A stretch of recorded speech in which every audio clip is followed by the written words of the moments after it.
Hi class, this is Brother Schneff. This is an example problem for Unit 1.3, which is addition to coplanar forces. This is pretty similar to what we talked about in Unit 1.2. Basically, we have a bunch of forces in a 2D plane, and we're going to add them together or do different things with them. So in this particular case, this is based off of problem 240 in the textbook that I have the 13th edition. I modified it a little bit though, so it's not the exact same problem because I wanted to demonstrate some things. And so to follow our proper formatting, I started with a given section in which I've drawn a diagram of the problem with all the information that we've been given. So basically we have three forces. Force 1 has a magnitude of 800 newtons and is 60 degrees from the positive x-axis. Force 2 has a magnitude of 600 newtons and is measured 20 degrees from the positive y-axis. So that's a little different. We haven't done measured from the y-axis yet. We'll see how that changes how we approach it a little bit. And then force 3 has a magnitude of 650 newtons. And instead of being given an angle, we have this similar triangle. It's we're told it's a 5, 12, 13 triangle. So we'll see how you handle those. In my opinion, they're actually easier than using angles. And what we're trying to do is we're trying to find the magnitude of the resultant force and its direction, theta measured from counterclockwise from the positive x-axis. So similar to the example for Unit 1.2. So I'm going to start out in essentially the exact same way. I'm going to start by trying to, just write down what is it we're trying to get to eventually. So what we want is our resultant force, and our resultant force is just going to be our three force vectors added together. Force 1, 2, 3 added together gives us the resultant force. So now all we got to do is figure out what is the vector representation of force 1, force 2, and force 3. So let's start with force 1. This one is the most similar to other stuff we've tried doing. So force 1, so we're going to break it into its x and its y components, right? Remember, we can basically treat all force vectors, or any vectors really, as right triangles.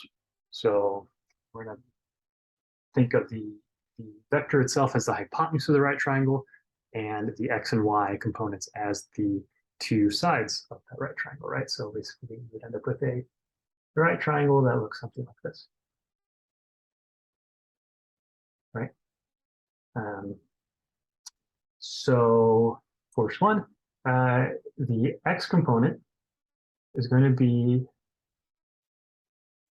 some ratio of the overall magnitude. The overall magnitude is 800, and that ratio is given to us by the cosine, because that tells us what the ratio of the hypotenuse is to the adjacent length, which in this case is the x component. So I would say 800 cosine 60.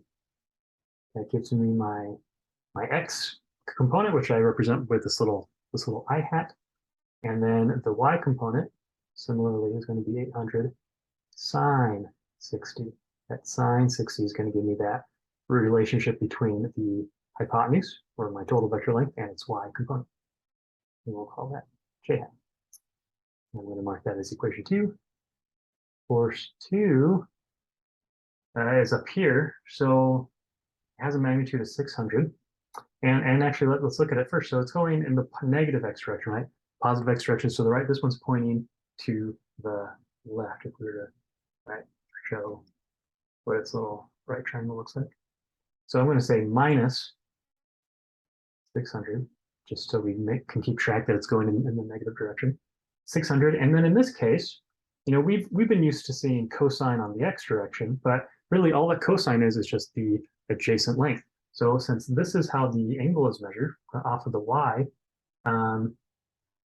the x direction, the x component is the opposite length in this case. So we're going to use the sine. Sine of 20 gives us that relationship between the opposite length, which in this case is the x direction, and the hypotenuse. And then for y, so that's the x component, and then For the y, we get 600 cosine 20.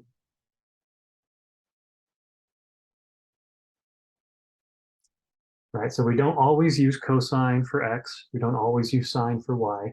It depends on where our angle is measured from. And then finally, F3, this one, in my opinion, is the easiest. So this one, it's going in the positive x direction, it's pointing to the right. So we're going to say 650. And then instead of finding, an angle and use our trig identities to get us that ratio, we're already given the ratio, right? So in this case, 12 over 13 is that relationship, is that ratio between the hypotenuse and the x component. So I can literally just say 12, 13. That would be times 12 13ths. That would be the exact same as finding the angle and then finding the cosine of that, right? If we were to find this angle and find the cosine of it, it would be the same as 12 13ths. So it's kind of nice. We don't have to deal with our trig identities when we're getting similar triangles.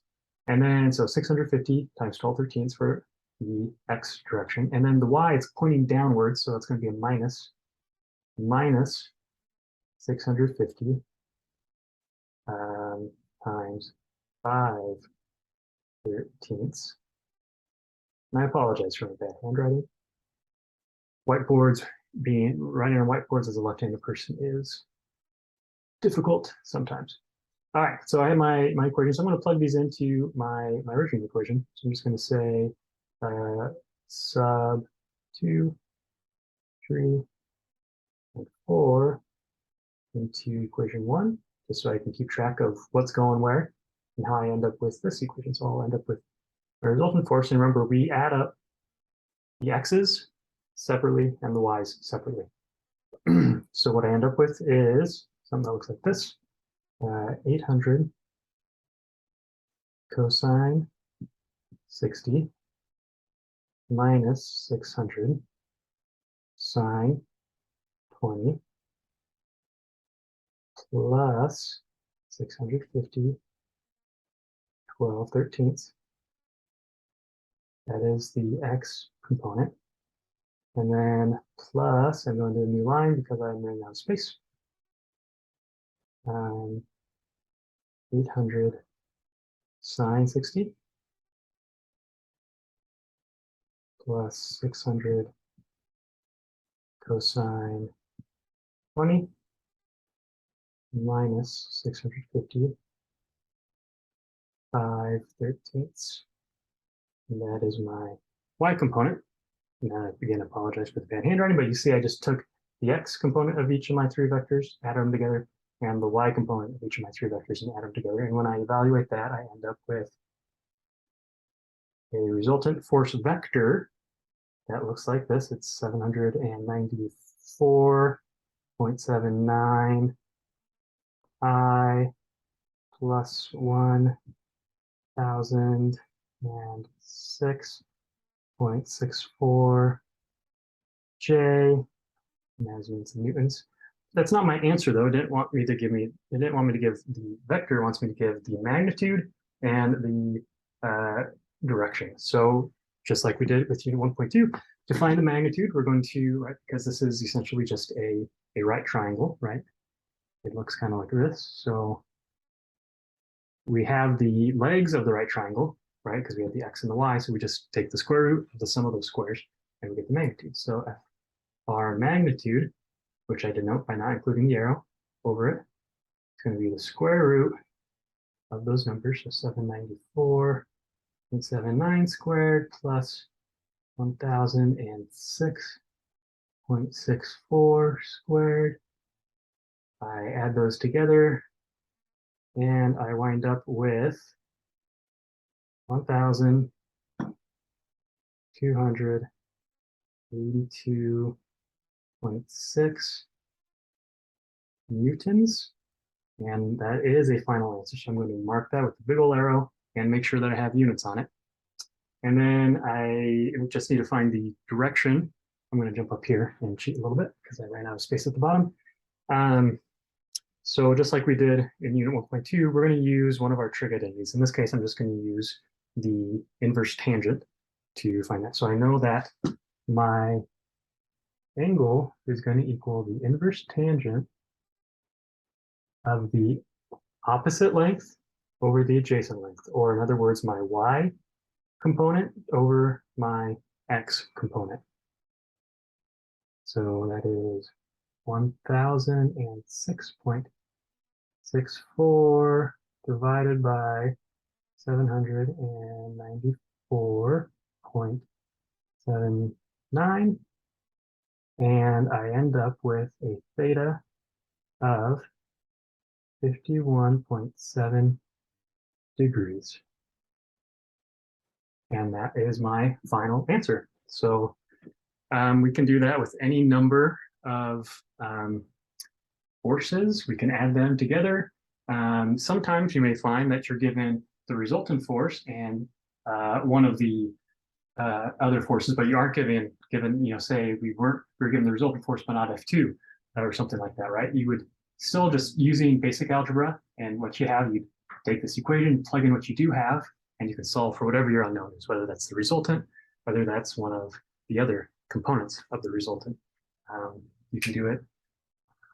So yeah, that's the basic idea of how to approach these sort of problems of adding together coplanar forces. Hopefully that's helpful and can help clarify a few points that maybe you were stuck on.